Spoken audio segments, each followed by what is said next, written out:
जयतु भारतम जयतु संस्कृतम। आप देख रहे हैं आशा सुमन स्टडी चैनल। कैसे हैं स्टूडेंट्स? उम्मीद करता हूं आप अपने घर में बहुत ही स्वस्थ होंगे, निरोग होंगे। जैसा आप सभी जानते हैं सरकारी विद्यालय खुले हुए हैं और गर्मी का मौसम अपने उग्र स्तर पर है ना, यानी बहुत ज़बरदस्त गर्मी पड़ रही है। इसलिए आपसे सबसे पहले एक अनुरोध रहेगा कि आप गर्मी के दिनों में बच करके रहें और पढ़ाई अच्छे ढंग से करें। बचने का मतलब यह नहीं कि आपको पढ़ने नहीं जाना, बचने का मतलब यह है कि पढ़ करके लौटते समय जल्दी से जल्दी अपने घर पर पहुँचें, अपने स्वास्थ्य का विशेष रूप से ख्याल रखें। चलिए स्टूडेंट्स, आते हैं विषय वस्तु पर। विषय वस्तु में यह 7वां पाठ है नीति श्लोका। इसकी विस्तृत चर्चा पिछले वीडियो में हो चुकी है। यदि आपने मेरे उस वीडियो को नहीं देखा है तो जरूर देखें। उसमें 4 श्लोक आपको दिए गए हैं। इस नीति श्लोका पाठ में कुल 10 श्लोक हैं, जिसके 6 श्लोकों की चर्चा आज की जाएगी। शुरुआत करते हैं श्लोक से। स्टूडेंट्स, 5वां श्लोक कह रहा है, वैसे जैसे मैं वाचन करता हूं ना वैसे वाचन करना होगा, आपको ध्यान रखिएगा। चलिए मेरे साथ गुनगुनाइएगा। त्रिविधं नरकस्येदं द्वारं नासन्मात्मनः कामः क्रोधस्तथा लोभस्तस्मादेतत्त्रयं त्यजेत्। चलिए इसके अर्थ को समझते हैं। दिया स्टूडेंट्स त्रिविधम यानी 3 प्रकार के। कितने प्रकार के? 3 प्रकार के। इसमें 2 शब्द दिए गए, नरकस्य धन इदं। नरकस्य अर्थात होता है नरक का, इदं मीन्स यह होता है। सबसे पहले आप सभी शब्दों का अर्थ समझते जाइए ताकि समझना आसान हो जाएगा। द्वारं दरवाजा सभी लोग जानते हैं। नाशनम आत्मनः, इसमें 2 शब्द हैं। नाशनम आत्मनः, आत्मनः यानी स्वयं का, अपना। नाशनम यानी नष्ट करना, ठीक है। नाशनम मीन्स नष्ट करना। कामः काम, क्रोधः क्रोध, तथा एवं और अथवा जो आप कहते हो। तो क्रोध धन तथा, इसमें भी 2 शब्द दिए गए हैं, क्रोध धन तथा। इसमें आइएगा स्टूडेंट्स तो 3 शब्द दिए गए हैं, जरा ध्यान से देखिएगा इस शब्द को। लोभ दंत श का विसर्ग हो जाएगा, लोभ धन तस्मात्। देतत दिया है ना, तो इसमें से त निकल आएगा, शेष बचेगा ए, तो एतत हो जाएगा। यानी लोभ धन तस्मात् धन एतत। बातें आ रही समझ में? लोभा का अर्थ लोभ हो गया, लालच। तस्मात उससे, एतत यह, त्रयं 3 त्यजेत छोड़ देना चाहिए। कुछ आया समझ में? नहीं आया ना? घबराए नहीं, अब समझाने जा रहा हूँ। ये तो भी आपको अर्थ बता रहा था। चलिए देखिएगा। करे स्टूडेंट्स, नाशनम आत्मनः, नाशनम आत्मनः, अपने आप को नष्ट करने का, अपने आप को नष्ट करने का। त्रिविधं द्वारं, 3 प्रकार के द्वार हैं। अपने आप को नष्ट करना हो, स्वयं को कष्ट पहुंचाना हो, स्वयं का पतन करना हो, तो 3 दरवाजे बताए गए हैं। कितने दरवाजे? 3 दरवाजे। श्लोक कह रहा है ना कि अपने आप को नष्ट करना हो तब इन 3 प्रकार के दरवाजों को खुला रखना, और नहीं तो उसको बंद कर देना। आई बात समझ में? कह रहा है ना कि इदं द्वारं, यह दरवाजा क्या है? इदं द्वारं, यह दरवाजा किस चीज का है? नरकस्य, नरक का है। लेकिन यह नरक का दरवाजा कितने प्रकार का है? तो त्रिविधं, 3 प्रकार का। जो क्या करता है? नाशनम आत्मनः, जो अपने आप को नष्ट कर देता है। स्टूडेंट्स, उन 3 से बच के रहिएगा, उन 3 से बच के रहिएगा। कौन कौन से दरवाजे हैं देखिएगा। काम, काम वासना जिसको हम लोग कहते हैं ना, काम वासना कहते हैं। प्रेमी प्रेमिका का चक्कर जो होता है, समझ रहे हैं ना आप? प्रेमी प्रेमिका का चक्कर, उससे यदि आप इस जीवन में नहीं बच पा रहे हैं तो स्टूडेंट्स आप अपना भला नहीं कर रहे हैं, आप अपना नरक का दरवाजा खोल रहे हैं। इसको ध्यान में रखिएगा। देखिए यहाँ पे दिया है काम, इसके बाद है क्रोध। देखिए प्रेम करना बुरी बात नहीं है, प्रेम करना बुरी बात बिल्कुल नहीं है, लेकिन प्रेम की अपनी सीमाएं हैं। भाई बहन का प्रेम होता है, पति पत्नी का प्रेम होता है, गुरु शिष्य का प्रेम होता है, बाप बेटे का प्रेम होता है, प्रेमी प्रेमिका का भी प्रेम होता है। लेकिन प्रेम तक रहे तो ठीक ठाक, प्रेम से यदि आगे बढ़ रहा है, यह आपके लिए नरक का दरवाजा खोल रहा है। तो स्टूडेंट्स इसको आप भली भांति समझें, और तब जाकर के आप यदि ऐसे नरक के दरवाजे तक पहुंच गए हैं ना, वापस लौटने का प्रयास करिए, वरना आपका पतन आप स्वयं कर लीजिएगा, अपना नाश स्वयं कर लीजिएगा। करे काम, क्रोध तथा लोभ। क्रोध तथा लोभ, कभी किसी का सुने हैं कि फला आदमी क्रोध किए, उनकी बड़ी उन्नति हो गई, बहुत प्रोग्रेस हो गया, उत्थान हो गया, एकदम उन्नति के शिखर पर पहुंच गए। हो सकता है क्या? ऐसा होता है? कभी नहीं होता। वो अपना नुकसान करता है, अपने आप को नष्ट करता है। काम क्रोध तथा क्या? तो लालच। वैसे आपने तो पढ़ा होगा, लोभ पापस्य कारण, लोभ पाप का कारण होता है। किसी भी पाप की शुरुआत होती है तो कहाँ से? लालच से। हमारे मन में लालच ना आए, थोड़ा और, थोड़ा ऐसे, थोड़ा वैसे, थोड़ा उनसे हम ले लें, थोड़ा ज़्यादा ले लें, ऐसी भावनाएं ना आए तो आपसे पाप संभव नहीं, पाप नहीं कर पाइएगा, पाप से बच जाइएगा। उसी लोभ की चर्चा यहाँ पर की गई है। काम क्रोध तथा लोभ। करे तस्मात्, यही कारण है कि एतत् त्रयं त्यजेत्, इन 3 को छोड़ देना चाहिए। यही कारण है कि इन 3 को छोड़ देना चाहिए। बातें आ रही समझ में? ये तो बढ़िया से व्याख्या हुई। चलिए एक लाइन में इसके अर्थ को समझते हैं। देखिएगा स्टूडेंट्स, यह 3 प्रकार के नरक के द्वार अपने आप को यानी स्वयं को नष्ट कर देते हैं।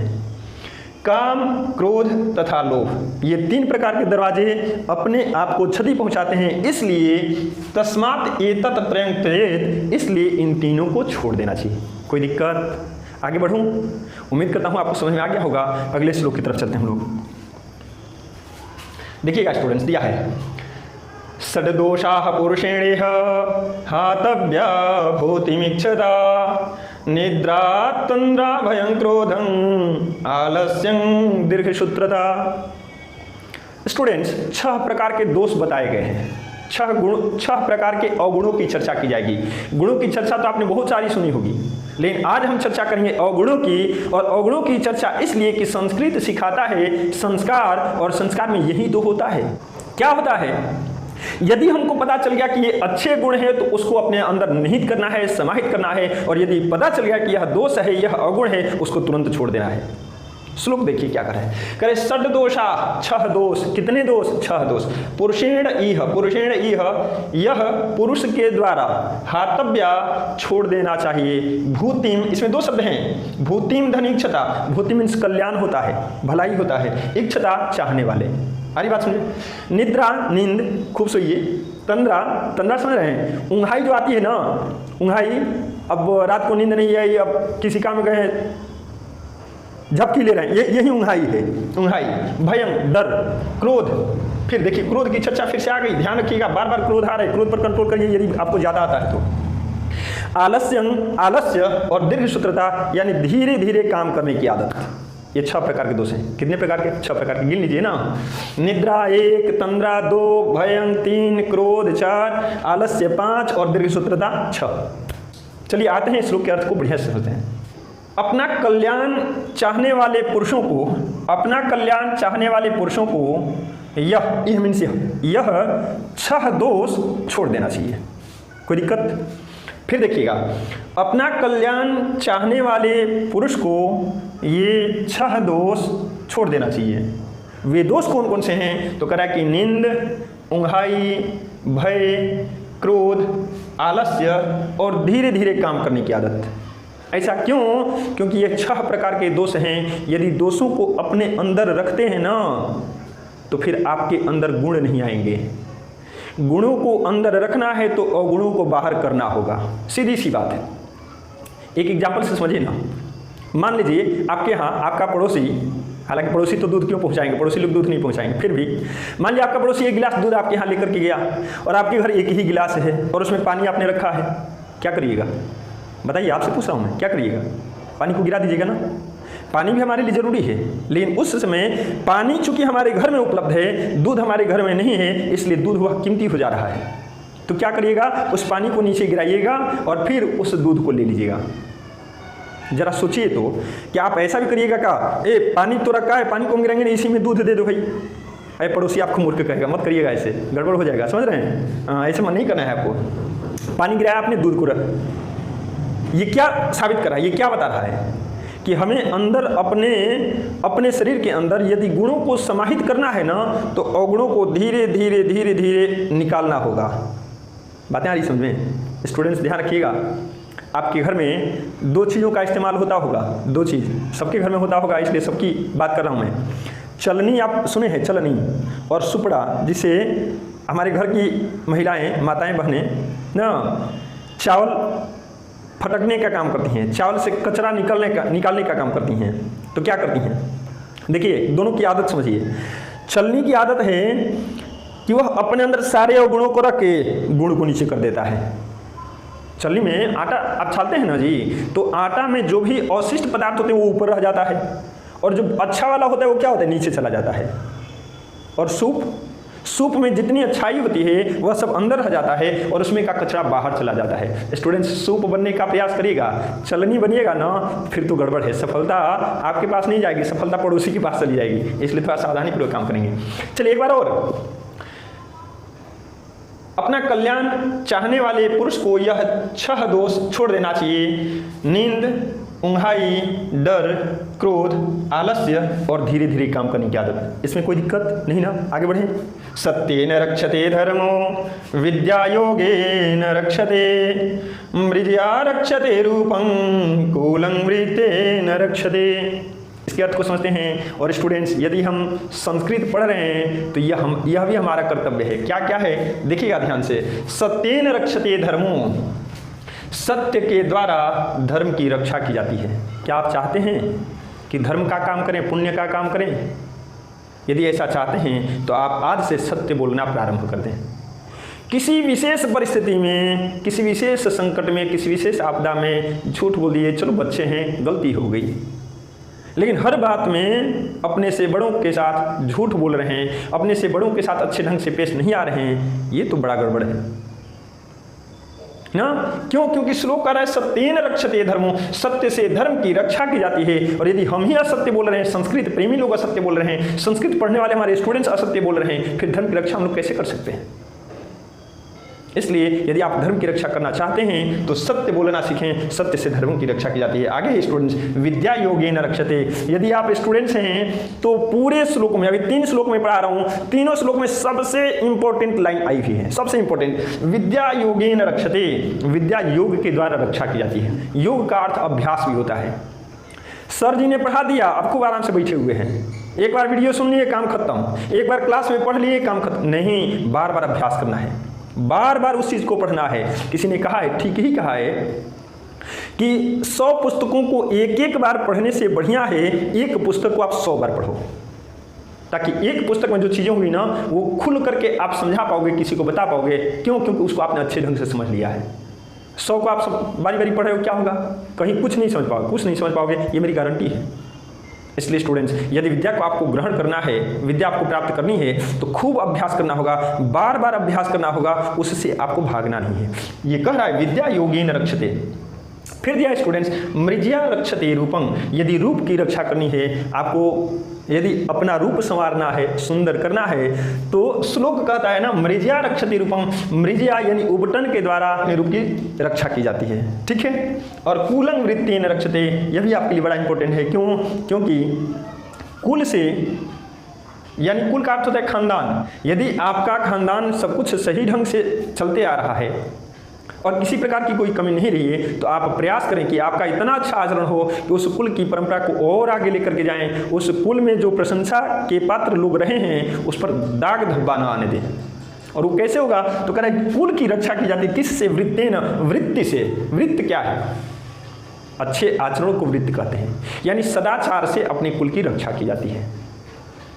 तो यदि आप अच्छे आचरण वाले नहीं हैं, गलती या सही से अपने से बड़ों का कहना नहीं मानते, आसपास के पड़ोसी लोगों से लड़ते रहते हैं, तो इन चीज़ों को छोड़ देना है, इन आदतों को छोड़ देना है। अपने सहपाठियों से लड़ते रहते हैं, इसको छोड़ देना है। बातें आ रही समझ में? क्यों? क्योंकि कुल की रक्षा करनी है तो आपको अपने आचरण को सुधारना होगा, आपको सदाचारी बनना होगा, ठीक है स्टूडेंट्स। जल्दी जल्दी में इस श्लोक के अर्थ को समझ लेते हैं। सत्य के द्वारा धर्म की रक्षा की जाती है, विद्या योग के द्वारा रक्षा की जाती है, रूप की रक्षा उबटन के द्वारा की जाती है, तथा अच्छे आचरण के द्वारा कुल की रक्षा की जाती है। बातें आई समझ में स्टूडेंट्स? आइए स्टूडेंट्स देखते हैं श्लोक संख्या 8 को। श्लोक संख्या 8 दिया है, सुलभा पुरुषा राजन सततं प्रियवादिनः अप्रियस्य तो पथ्यस्य वक्ता श्रोता च दुर्लभः। बड़ी ध्यान से सुनिएगा। क्यों? क्योंकि यह आपके आसपास रहने वाले उन लोगों की पोल खोल करेगा जो आपके मुंह पर तो चिकनी चुपड़ी बातें करते हैं लेकिन पीठ पीछे आपकी शिकायत करते हैं, और वैसे लोगों से स्टूडेंट्स बच के रहना है। देखिए श्लोक को देखिएगा, सुलभा पुरुषा राजन। हे राजन, पुरुष सुलभ हैं। सुलभ का मतलब क्या होता है? सुलभ का मतलब होता है स्टूडेंट्स जो आसानी से प्राप्त हो जाए। एक चीज़ और समस्या आ रही है कि मैंने आपको राजन क्यों कहा? हे राजा साहब, आप लोग राजा साहब हैं, आप लोग तो छात्र हैं ना जी। स्टूडेंट्स देखिएगा, पिछले वाले पाठ को याद करिए, उसमें हम लोग पढ़े थे कि उधर लड़ाई होने जा रही है पांडवों और कौरवों में, और इधर धृतराष्ट्र जो राजा हैं, कौरवों के दल के सेनापति हैं, कौरवों के पिताजी हैं, और उनके समक्ष महर्षि विदुर जो हैं वो बैठे हुए हैं और उनसे वार्तालाप चल रही है, उनसे वो प्रश्न कर रहे हैं और प्रश्नों का उत्तर महामंत्री विदुर दे रहे हैं। उसी में ये मंत्री विदुर कहते हैं राजा धृतराष्ट्र से, हे राजन, कहाँ गड़बड़ है? राजन तो बनता है ना जी, राजा साहब को राजन कहते हैं। वही करें कि हे राजन, कुछ पुरुष सुलभ हैं यानी आसानी से प्राप्त होने वाले हैं, लेकिन कैसे पुरुष हैं? तो कह रहा है कि सततं प्रियवादिना, लगातार प्रिय बोलने वाले लोग आसानी से मिल जाते हैं। लगातार प्रिय बोलने वाले लोग आपको आसानी से मिल जाते हैं राजन। मंत्री विदुर कह रहे हैं धृतराष्ट्र से, ऐसा तो आप भी देखते होंगे स्टूडेंट्स।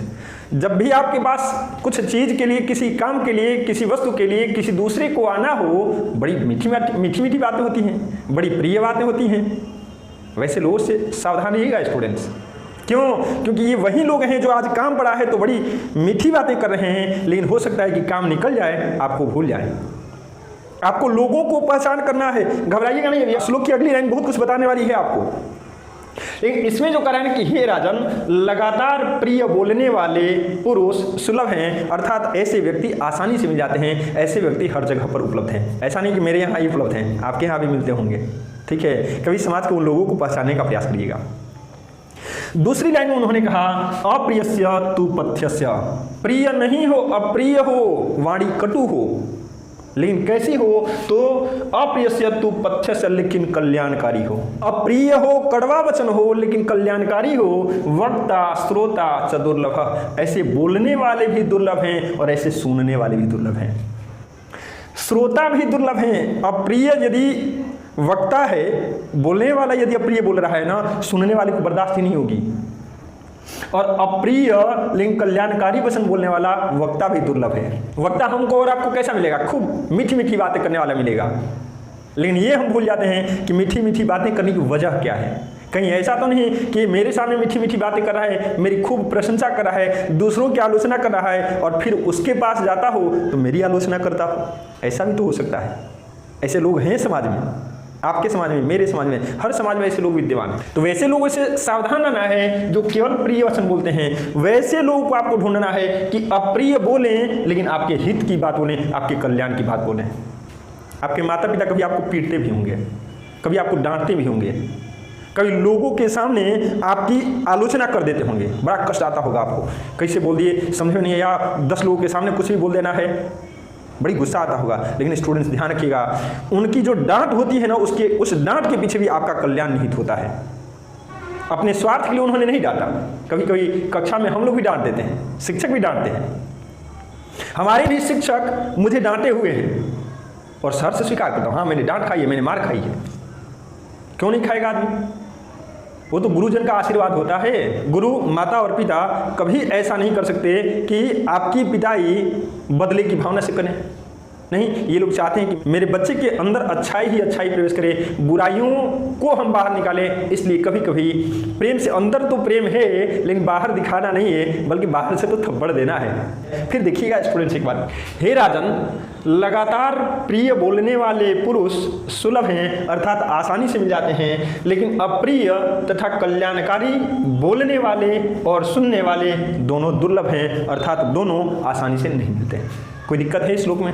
आगे बढ़ें, चलिए आगे दिया है स्टूडेंट्स, पूजनीया महाभागा पुण्यास गृहदीप्तयः स्त्रियः श्रियो गृहस्योक्तास्तस्मात् रक्षा विशेषता।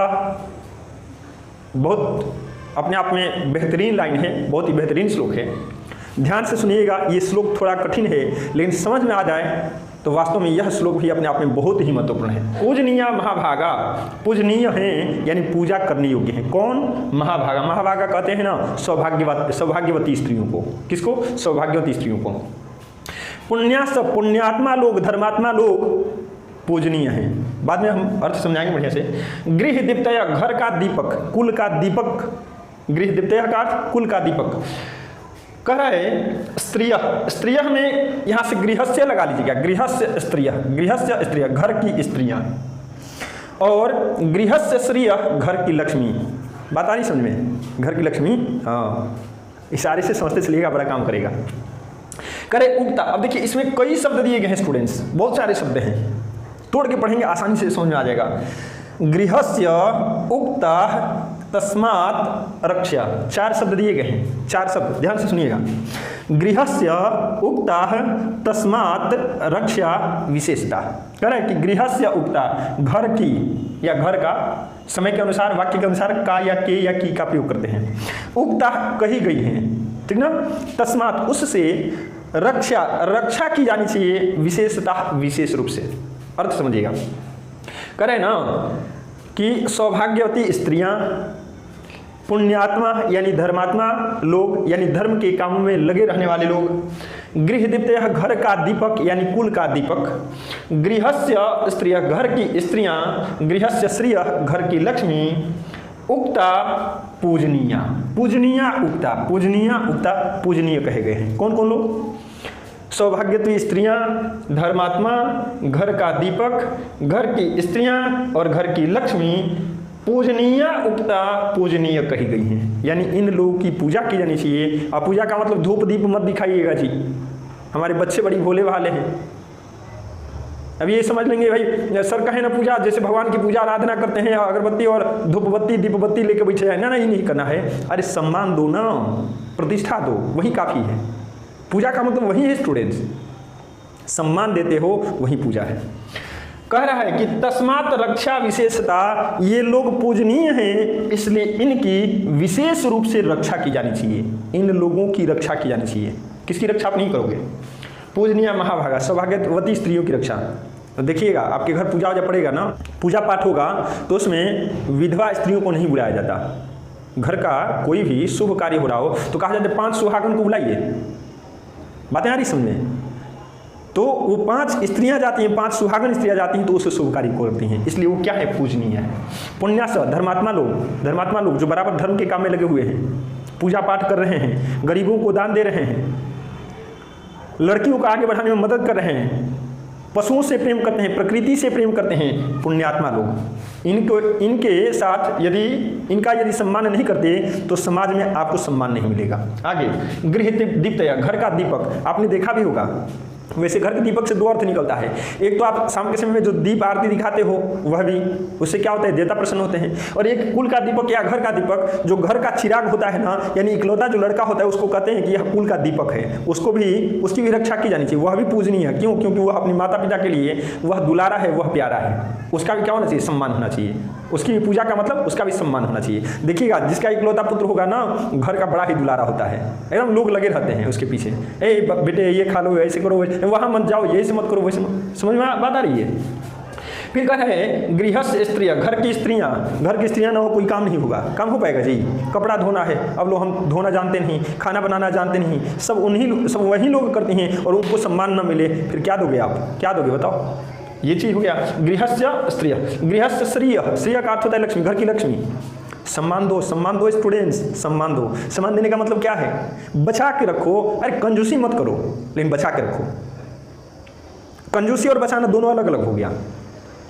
आपको 10 रुपये की आवश्यकता है बाजार में, आप 20 रुपया लेके गए हो, अरे चलो ना पैसा ये भी खा लेते हैं, ये आपका क्या हो गया? अपव्यय हो गया। ये धन का सम्मान नहीं हुआ। हाँ, अब भूख लगी है और तब नहीं खा रहे हैं, वो कंजूसी हो गई। कंजूसी नहीं करना है, कंजूसी करने की बात मैं नहीं कर रहा, लेकिन धन का सम्मान होना चाहिए। अपव्यय करने से बचना चाहिए आपको, वही धन का सम्मान हो गया। आ रही बात समझ में?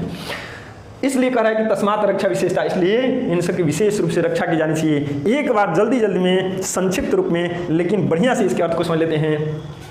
कह रहा है स्टूडेंट, सौभाग्यवती स्त्रियां, पुण्यात्मा लोग, घर का दीपक, घर की स्त्री और घर की लक्ष्मी पूजनीय है, इसलिए इनकी विशेष रूप से रक्षा की जानी चाहिए।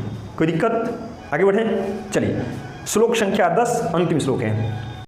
अकीर्तिं विनियो हन्त्यर्थं पराक्रमः, हन्ति नित्यं क्षमा क्रोधमाचारो हन्त्यलक्षणम्। चलिए इसके अर्थ को समझेंगे। अकीर्तिं विनियो हन्ति, विनय समझते हैं आप लोग? विनम्रता, कोमलता। अकीर्तिं हन्ति, अकीर्तिं मीन्स अपयश होता है। जल्दी अपयश नहीं लेना चाहिए स्टूडेंट्स। यश ले पाना बड़ा कठिन है, अपयश बड़ी जल्दी मिल जाता है। यदि गलती हो गई, कोई अपयश आ गया तो उसको कैसे दूर करोगे? हंती मीन्स मारते हैं। कैसे मारते हैं? विनम्रता से मारते हैं।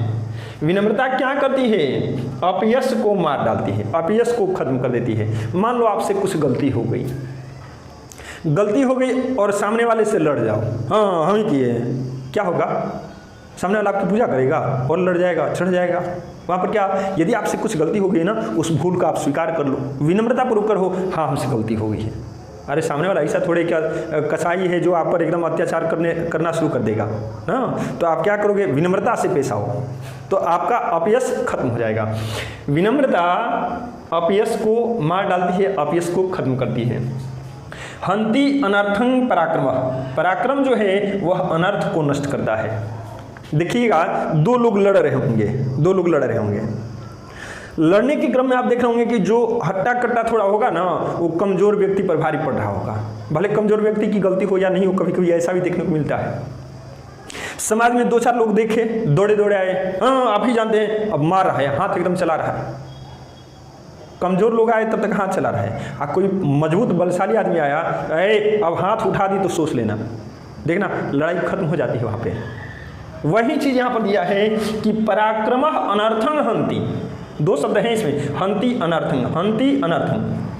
पराक्रम क्या करता है, अनर्थ को नष्ट कर देता है, गलत होने से बचा देता है। शक्ति जो है, हाँ, लेकिन सही समय पर सही उपयोग होना चाहिए। अब ये नहीं कि कोई कमजोर मिल गया, उसकी गलती नहीं है तो भी अब हम अपना पराक्रम दिखाने लगे, ये गड़बड़ हो जाता है। पराक्रम क्या करता है, तो पराक्रम अनर्थ को नष्ट कर देता है, यानी गलत होने से बचा लेता है। फिर कह रहा है कि हंति नित्यं क्षमा क्रोधम, क्षमा क्या करता है, प्रतिदिन क्रोध को मार देता है। क्षमा क्रोध को नष्ट कर देती है। क्षमा क्या करती है, क्रोध को नष्ट कर देती है। सामने वाला आदमी खूब गुस्से में आ रहा है, खूब क्रोध कर रहा है, आप ऐसा करो कि आप नज़रअंदाज कर दो, जाओ हमने तुम्हें माफ़ कर दिया। बोलना नहीं है, मन ही मन सोचो, जाओ हमने तुम्हें माफ़ कर दिया। तो क्या पाओगे आप कि वह जो क्रोधित व्यक्ति आपके पास आया था ना, आपने क्षमा कर दिया, सब कुछ वहीं पे सलट गया, सब मामला सुधर गया। और यदि क्रोध के बदले आपने क्षमा नहीं, आपने क्रोध दिखा दिया, तब तो फिर ये आग भड़कने वाली बात हो गई, बात बनेगी नहीं, बात बिगड़ते चली जाएगी। इसलिए बात को यदि बनाना है तो कह रहा है कि हंति नित्यं क्षमा क्रोधम, यदि कोई गुस्से में आ रहा हो, क्रोध को यदि मारना है तो क्षमा से क्रोध को मारो। क्षमा क्रोध को नष्ट कर देती है। आचारो, देखिए क्रोधम धन आचारो, 2 शब्द इसमें भी है, क्रोधम धन आचारो। आचार का अर्थ होता है सदाचार, अच्छा आचरण। हंति अलक्षणम, अलक्षण का अर्थ होता है स्टूडेंट्स कुलक्षण, खराब आदत ना। तो खराब आदत कैसे खत्म होगी, तो कह रहा है कि आचारो, आचार है यानी आपका व्यवहार, आपका जो अच्छा व्यवहार होगा ना, वह कुलक्षण को यानी गलत आदतों को मार देता है, गलत आदतों को नष्ट कर देता है। इसलिए हर व्यक्ति को यह प्रयास करना चाहिए कि हम अपने अंदर की बुराई को अपने मन की अच्छाई के द्वारा खत्म कर डालें। अपने मन में ही दोनों चीजें हैं स्टूडेंट्स, गलत आदतें भी अपने मन में है और सदाचार भी आपके मन में है। सदाचार को हमेशा बनाए रखें और कभी भी गलत आदतों को, कुलक्षण को सदाचार पर हावी मत होने दें, आपका कल्याण हो जाएगा। वीडियो के अंत में मैं चाहूँगा कि इस श्लोक का अर्थ एक बार आप जल्दी जल्दी देख लें। विनय अपयश को नष्ट करती है, पराक्रम अनर्थ को खत्म करती है यानी अनर्थ को मार देती है, क्षमा क्रोध को नित्य नष्ट करती है, मार डालती है, और क्या, तो सदाचार कुलक्षण को नष्ट कर देती है। बातें आई समझ में? कमेंट बॉक्स में स्टूडेंट्स जरूर बताएं कि यह वीडियो आपको कैसा लगा। यही आपके द्वारा दिया गया पुरस्कार होता है और इसकी यानी आपके कमेंट की हमें बेसब्री से इंतजार रहती है। मैं आपके कमेंट का बराबर इंतजार करता हूं कि हमारे बच्चे इससे लाभान्वित हुए या नहीं, ताकि अगला जो वीडियो हो और उत्साहपूर्वक बनाया जाए और मन से बनाया जाए। और स्टूडेंट्स, यदि यह वीडियो आपने पूरा देखा है, वीडियो पसंद आया है, पसंद नहीं है आप लाइक मत करना, लेकिन यदि यह वीडियो पसंद आया है, आपको अर्थ अच्छे ढंग से समझ में आया है, तो लाइक करना नहीं भूलेंगे। ठीक है स्टूडेंट्स, आपने अपना बहुत ही कीमती समय अपने फायदे के लिए दिया, इसके लिए आप सभी का दिल से धन्यवाद।